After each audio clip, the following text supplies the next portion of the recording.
হয়েছে তোমার? মারামারি করছিস নাকি? আরে মা, আমার কি মারামারি করার বয়স আছে নাকি? আমি বাজার করে মোটরসাইকেলটা ফিরতেছিলাম, মোটরসাইকেলের সামনে হঠাৎ করে দুইটা বাচ্চা হচ্ছে। আমি হার্ট ব্রেক করছি, মোটরসাইকেল সিট পাশে পড়ে গেছি, হেরে ছিলে গেছে। তেমন কিছু হয় নাই, একটু হালকা রক্ত পাইছে। ওই ছেলেটা ওর কাছে ফার্স্ট এড বক্স ছিল, ও আস্তে করে আমার সেভেন টাইম লাগায় ব্যান্ডেজ করে। তাহলে ও করতেছে, তোমার নাম জিজ্ঞেস করলো না। বাবা, তোমার নামটা কি বলো তো?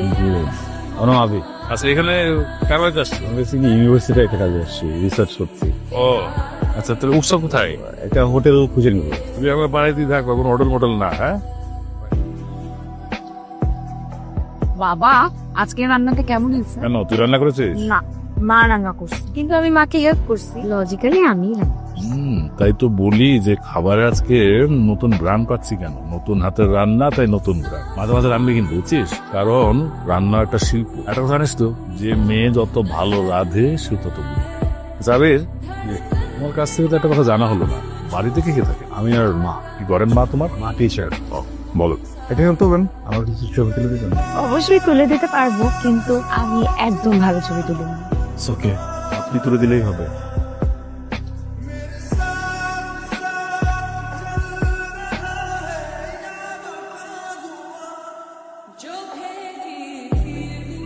বাহ, আপনার হাতে তো জাদু আছে, দারুণ ছবি তোলেন। না না, এমন কিছু না, আপনি সুন্দর তাই ছবি সুন্দর আছে। যে কোনো একজনকে দিয়ে দেন ক্যামেরা, ছবি তুলতে বলেন, এমনই আসবে।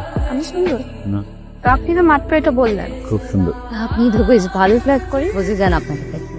কি বোঝা যায়? মনে হয় ইন্ট্রোভার্ট, চুপচাপ একটা মানুষ, কিন্তু ভালো প্ল্যাটফর্ম। আসলে একজন মানুষ ইন্ট্রোভার্ট কি এক্সট্রোভার্ট এটা ডিপেন্ড করে সামনে মানুষটার উপর। এখন এখানেই থাকবেন না ঘুরে দেখবেন? আপনার কি মনে হয় কি করা উচিত? ওইদিকে যাই।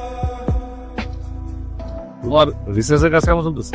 ভালো। এই বারিস্টার নাকি, গ্রাম টাম দেখছো? হ্যাঁ, দেখে আসছো। আচ্ছা, তুমি জানো কি বিষয়ে রিসার্চ করতেছো? আমি এই অঞ্চলের জেলে সম্প্রদায়ের লাইফস্টাইল, ওনাদের জীবনযাপন। খুব ভালো, আমি দোয়া করি তুমি এই কাজে সফল হও। আর তোমার যদি কিছু প্রয়োজন হয়, কোনো অসুবিধা হয়, আমরা জানাবা কিন্তু। হ্যাঁ, আমি সব দেখবো। আর বাসায় যদি তোমার কিছু প্রয়োজন হয়, তাহলে তোমার আন্টি আছে, তারা জানাবা। আর তার কোনো সমস্যা হলে আমি তো আছি, তারা একটু যাই এখন। হ্যাঁ, তো বসো। আচ্ছা, রিসার্চ নাকি কাজ করতেছো, ওই কাজটা শেষ হয়ে গেলে কি তুমি একবারই চলে যাবা আর কখনো আসবা না? মাঝে মাঝে এসো, হ্যাঁ, আমাদের সাথে দেখা করে যে। তোমাকে দেখে না খুব আপন আপন লাগে, মনের ভিতর আমি একটা আত্মীয় আত্মীয় ভাব পাই। অনেক কথা বলে ফেলছি, আর তুমি শুয়ে যাও, আমি যাই। হ্যাঁ, কি করছেন? আমাদের গ্রামটা সুন্দর না? খুবই সুন্দর, এতটা সুন্দর ইচ্ছে করতে থেকে। তাহলে আমি থাকার ব্যবস্থা করতে পারি। কি বলবো?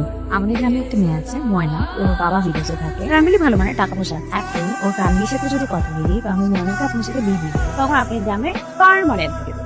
ভালো না আইডিয়াটা? খুব পছন্দ। মজা করছিলাম, যেটা বলছিলাম, গ্রাম সুন্দর, শহর সুন্দর না? ভাবতে গেলে আমাদের পুরো দেশটাই সুন্দর। দেশের গ্রাম সুন্দর, শহর সুন্দর, মানবিক পুরো সুন্দর। খুবই সুন্দর অনুভূতি। একটা জিনিস শুধু সুন্দর নেই গ্রামে। কি? গ্রামে মেয়েরা? আমি হচ্ছে তাহলে কি? গ্রামে নেটওয়ার্ক। হ্যাঁ, বুঝেন তাহলে এই ঝামেলাই পোহাতে হয় প্রতিটা দিন। মৃদু আপা, মামি ডাকে। আপনি তাহলে নেটওয়ার্ক খোঁজেন, আমাকে ডাকছে, আমি যাই। Good night. জায়গাটা সুন্দর না? সুন্দর। আমার যখন খুব মন ভালো থাকে অথবা খুব মন খারাপ থাকে, তখন আমি এই জায়গায় আসি। এর আগে কখনো কাউকে এখানে আসা হয়? আমার এখানে নিয়ে আসলাম, আমি স্পেশাল কেউ। ব্যাপারটা সেরকম না, জয়েন্ট ফ্যামিলিতে বড় হওয়ার কারণে বাইরে কোনো বন্ধু হয়ে ওঠে। বন্ধু বলতে শুধু দাদুমণি আর ছেলে ভাই। একটা প্রশ্ন করবো?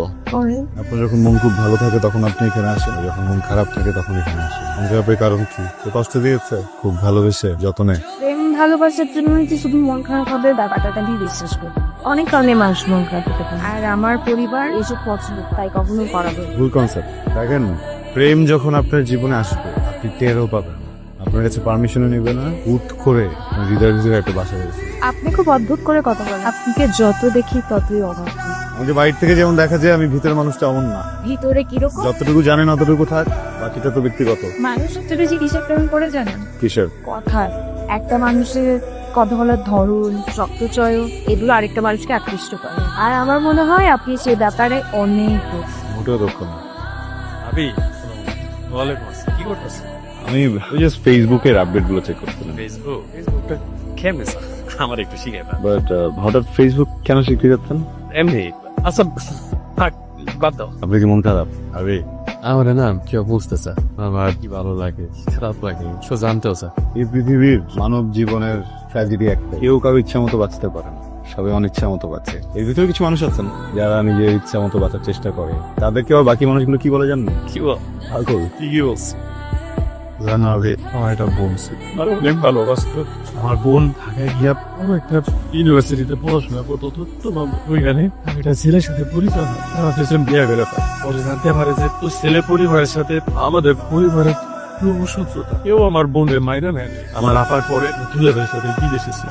একবার জিজ্ঞেস করি, আপনার বোনকে কি শুধু পরিবারের মানুষগুলোই এনে নেয়নি নাকি আপনি মেনে নিয়েছে বলতে না? এ কি কো এত মাইরা নিব না সব বললে ওই ভালোবাসা এখনো বাস আমাকে একটা ছেলে হয়েছে অথচ দেখো আমার কপালটা কি খারাপ যার আমি এত ভালোবাসি আর সন্তান আমি দেখতেও পারি না তুই আদরও করতে পারি না আমি আমার ফেসবুকের মধ্যে দেখি সবাই কিন্তু ভিডিও করে আমার দেখে না আমার মনে যায় যদি আমার বোনের সাথে কথা বলতে পারতাম। আচ্ছা, ওনার নামটা কি একটু বলবেন? আর আছি দেখেন আসলে এইভাবে তো খুঁজে পাওয়া ডিফিকাল্ট, তারপর আমি আমার মতো একটু চেষ্টা করছি। আরে বইরা না আরে বাবা কথা বল দিব। আচ্ছা আপনি যান, আমি আসতেছি। হ্যাঁ